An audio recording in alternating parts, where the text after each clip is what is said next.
क्या आप सोच सकते हैं कि एक आम इंसान कैसे दूसरों की दुनिया का हीरो बन सकता है? जब एक फ्रेंच पेंटर की जिंदगी में अजीबोगरीब घटनाएं होने लगी तो उसकी पूरी ही दुनिया बदल गई। एक खतरनाक राक्षस, एक अजीब रस्म और एक ऐसी कहानी जो आपको हर पल चौंकाएंगी। क्या रेमी अपनी जान बचा पाएगा या वो इस अजीब दुनिया का ही हमेशा के लिए हिस्सा बन जाएगा? जानिए इस रहस्यमयी और रोमांचक सफर की पूरी कहानी जो आपको आखिरी पल तक बांध कर रखेगी। वीडियो को अंत तक जरूर देखें क्योंकि जो होने वाला है वो आपकी कल्पना से बहुत ही परे है। नमस्कार दोस्तों, स्वागत है आपका साइनेमेटिक नोवा में। चलिए कहानी की शुरुआत करते हैं। पैरों तले जमीन खिसकने वाली कहावत आपने जरूर सुनी होगी, लेकिन रेमी नाम के एक फ्रेंच पेंटर के साथ ये सच में होने लगा। रेमी अपनी पत्नी ल्यूशिल और 2 बच्चों के साथ सुखी जीवन जी रहा था। एक दिन बच्चों के साथ खेलते खेलते उसने महसूस किया कि वो कुर्सी के नीचे धंस रहा है। वो घबराकर तुरंत खड़ा हो गया, लेकिन ये घटना उसके दिमाग में घूमती रही। उस दिन के बाद से ऐसी अजीब घटनाएं लगातार होने लगी। कभी वो सोफे के नीचे धंसने लगता तो कभी सोते वक्त ऐसा लगता कि जैसे बिस्तरी उसे निगल रही है। रेमी को समझ नहीं आ रहा था कि ये सब क्यों हो रहा है। उसने इसे अपना वहम मानकर नजरअंदाज करने की कोशिश तो की। एक दिन वो अपने बच्चों के साथ स्टूडियो में था। गलती से उसका पानी का नल बंद करना वो भूल गया, जिससे स्टूडियो में पूरी तरह से पानी भर गया। इस छोटी सी गलती ने उसका पूरा करियर बर्बाद कर दिया। उसने अपनी कुछ पेंटिंग्स को भी बचाने की कोशिश की, लेकिन उसी समय वो फिर से जमीन में धंसने लगा। इस बार वो खुद को नहीं बचा पाया और एक अजीब से समुद्र में जाके पहुंच गया। इस नई दुनिया में 3 सूरज थे। तभी कुछ आदिवासी उसे देखकर उसकी तरफ दौड़ पड़े। रिमी घबरा के पीछे हट गया, लेकिन किसी ने उसे पानी में खींच लिया। अगले ही पल वो वापस अपनी दुनिया में था। रेमी को यकीन था कि ये कोई सपना तो नहीं हो सकता। घर लौटकर उसने ल्यूसिल को ये सब बताया, लेकिन वो मानने को तैयार ही नहीं थी। असल में ल्यूसिल का ध्यान तो कहीं और ही था। उसने अपने बॉस डॉक्टर ग्लेयर से प्यार हो गया था और वो उसी के साथ रहना चाहती थी।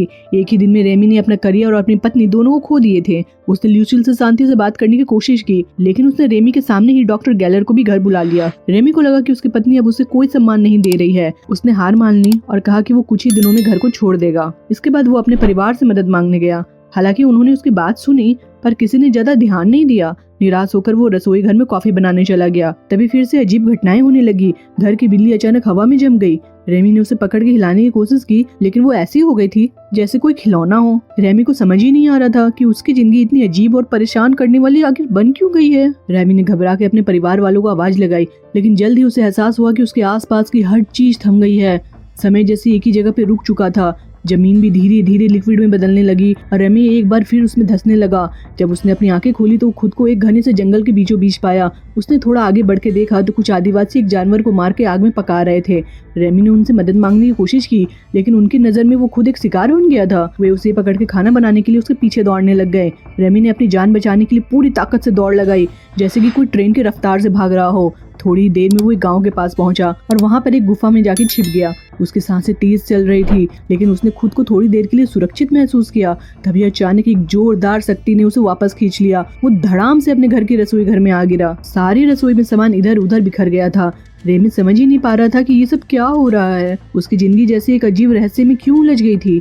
रेमी की गिरने की आवाज सुनकर उसका परिवार भागकर रसोई में आ गया। उसने सबको समझाने की कोशिश की, लेकिन वे उनकी बातों पे यकीन नहीं कर सके। उन्हें लगा कि रेमी शायद अपनी बीवी के जाने से कुछ सदमे में है और शायद कॉफी में कुछ मिलाकर पीने लगा है। बेचारा सदमे में आ गया है, उन्होंने सोचा। इसके बाद रेमी वही बेहोश होकर गिर पड़ा। जब उसकी आंखें खुली तो उसने खुद को हॉस्पिटल में पाया, लेकिन वहाँ भी किसी ने उसकी बातों पर भरोसा नहीं किया। डॉक्टर को उसकी कहानी सुनकर ऐसा लगा कि कुछ ज्यादा ही कल्पना ही नहीं कर रहा है। अगले दिन रेमी अपने स्टूडियो गया। वहाँ बैंक वाले और उनकी क्लाइंट पहले से वहाँ इंतजार कर रहे थे। वे सब उससे पैसे वसूलने के लिए आए थे। रेमी अभी स्थिति को समझाने की कोशिश ही कर रहा था कि अचानक सबने बोलना और हिलना बंद कर दिया। इससे पहले कि वो कुछ समझ पाता, वो फिर से जमीन में धंसने लगा। उसने खुद को रोकने की बहुत कोशिश की, लेकिन वो तीसरी बार किसी दूसरी दुनिया में पहुंच गया। इस बार उसने खुद को एक बड़े से पेड़ की टोकरी में बैठा हुआ पाया। नीचे आदिवासियों का एक झुंड खड़ा था, जो खुशी खुशी उसकी तरफ देख रहे थे। ऐसा लग रहा था कि जैसे वे उसका इंतजार ही कर रहे थे। इशारों इशारों में उन्होंने रेमी को समझाया कि वो चाहते हैं कि वो उड़ने की कोशिश करे। उनमें से एक ने मजाकिया अंदाज में भी कहा, 50 रुपए दिए हैं, जब तक ये उड़ता नहीं है मैं घर नहीं जाऊंगा। रेमी ने भी जोश में आके उड़ने की कोशिश की, लेकिन वो तुरंत ही गिर पड़ा। आदिवासियों ने उसे जबरदस्ती एक हरे रंग की जादुई फल खिला दिए। जैसे ही उसने वो फल खाया, वो उनकी बातों को साफ साफ समझने लगा। फिर कबीले के सरदार ने उसे बताया कि वो आखिर उसकी दुनिया में कैसे पहुंचा। असल में ये कबीला जॉर्टन नाम के एक खतरनाक राक्षस से परेशान था। सरदार ने उसे समझाया कि इस राक्षस को हराने के लिए रेमी को ही चुना गया है। जॉर्टन नाम का वो राक्षस इतना खतरनाक था कि किसी को भी उठाकर मार डालता और खा जाता था।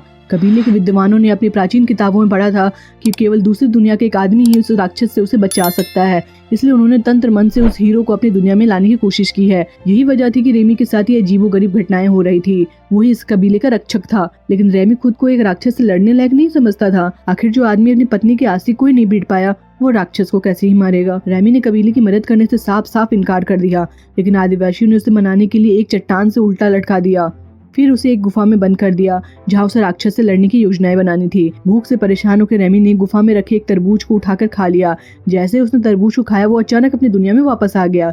इस बार उसने अपनी कहानी किसी को बताने की कोशिश भी नहीं की, क्योंकि वो जानता था कि कोई यकीन ही नहीं करेगा। इसके बाद रेमी ने एक लाइब्रेरी का रुख किया और गूगल पर अपनी समस्याएं का हल ढूंढने लगा, लेकिन गूगल के पास भी इसका कोई जवाब नहीं था। अब रेमी ने फैसला किया कि अगर उसे जोटन से लड़ना है तो उसे पहले खुद को ताकतवर बनाना होगा। उसने प्रोटीन डाइट लेना शुरू कर दिया और खुद को मजबूत करने के लिए हर संभव कोशिश करने लगा। उसे पता था कि ये लड़ाई उसकी जिंदगी की सबसे बड़ी चुनौती बनने वाली है।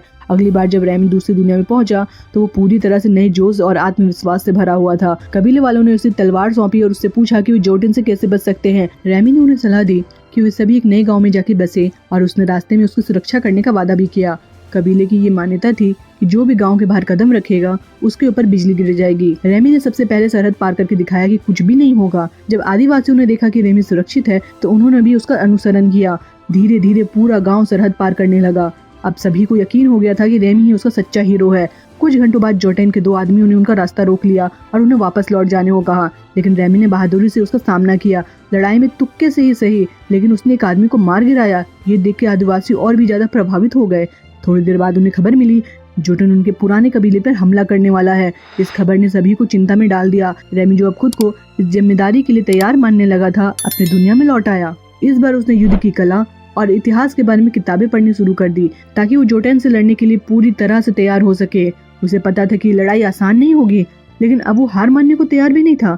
रेमी अब लड़ाई की तकनीकों और तरकीबों को पढ़ने और समझने में जुट गया। उसे एहसास हुआ कि युद्ध में जीत हासिल करने के लिए सबसे ज्यादा जरूरी चीज है लड़ने वालों में जोश और अपने लोगों के लिए मर मिटने का जुनून। अगली बार जब वो कबीले में पहुंचा तो उसने आदिवासियों को एक जबरदस्त भाषण दिया। उसमें उन्होंने अपने परिवार और अपनी जमीन के लिए लड़ने का जज्बा भर दिया। कबीले का हीरो होने की वजह से रेमी को लड़कियों की तरफ से काफी ध्यान मिलता था, लेकिन उसने कभी किसी को आंख उठा के भी नहीं देखा। उसका दिल अब भी अपनी पत्नी के लिए धड़कता था, चाहे वो उसे छोड़कर भी क्यों न चली गई हो। थोड़ी देर बाद रेमी अपनी दुनिया में वापस लौट आया और अपने बेटे के साथ समय बिताने लगा। लेकिन जब वो दोबारा कबीले में लौटा तो उसने देखा कि लड़ाई तो पहले से शुरू हो चुकी थी। कबीले वाले जोटेन की सेना से बुरी तरह से हार रहे थे। रेमी ने जल्दी से उन सभी को इकट्ठा किया और एक सेफ जगह पे लेके गया। इसके बाद उसने एक नया प्लान तैयार किया। अगले दिन रेमी दुश्मन सैनिकों के ठिकाने पर गया। जब वे सो रहे थे उसने उन्हें चिढ़ाना और बेइज्जती करना शुरू कर दिया। किसी को थप्पड़ मारे तो किसी को ताना कसे। ये देख कर दुश्मन सैनिक गुस्से में आ गए और रेमी के पीछे दौड़ पड़े। रेमी उन्हें खाली मैदान की तरफ ले गया। उसका प्लान काम कर रहा था। जैसे ही दुश्मन सैनिक मैदान में पहुंचे, रेमी ने अपने आदिवासी सैनिकों को हमला करने का आदेश दे दिया। खुद वो एक खोखले पेड़ में जाके छिप गया। आदिवासियों ने तीरों से हमला कर दिया। इस हमले में आधे से ज्यादा दुश्मन मारे गए और बाकी डर के मैदान छोड़ के भाग निकले। लड़ाई के बाद कबीले के सभी लोगों ने रेमी के सामने सिर झुका दिया। उन्होंने माना कि रेमी उनका असली हीरो था। रेमी ने आखिरकार साबित कर दिया कि वो न केवल उनका रक्षक है, बल्कि उनके लिए कुछ भी करने को तैयार है। युद्ध के बाद रेमी और कबीलों ने एक नई जमीन पर अपना ठिकाना बना लिया था। रेमी अब उनका राजा बन चुका था। अपनी आधुनिक सोच और ज्ञान के साथ उसने गांव में कई नई चीजें बनवाई। धीरे धीरे गांव तरक्की करने लगा और रेमी को अपने भगवान की तरह पूजे जाने लगा। रेमी का हर दिन लड़कियों के बीच बीतता और इसी बीच उसने अपनी कला को भी जीवित रखा। उसने एक ऐसी पेंटिंग बनाई जो मोनालिसा जैसी खूबसूरत और अद्भुत थी।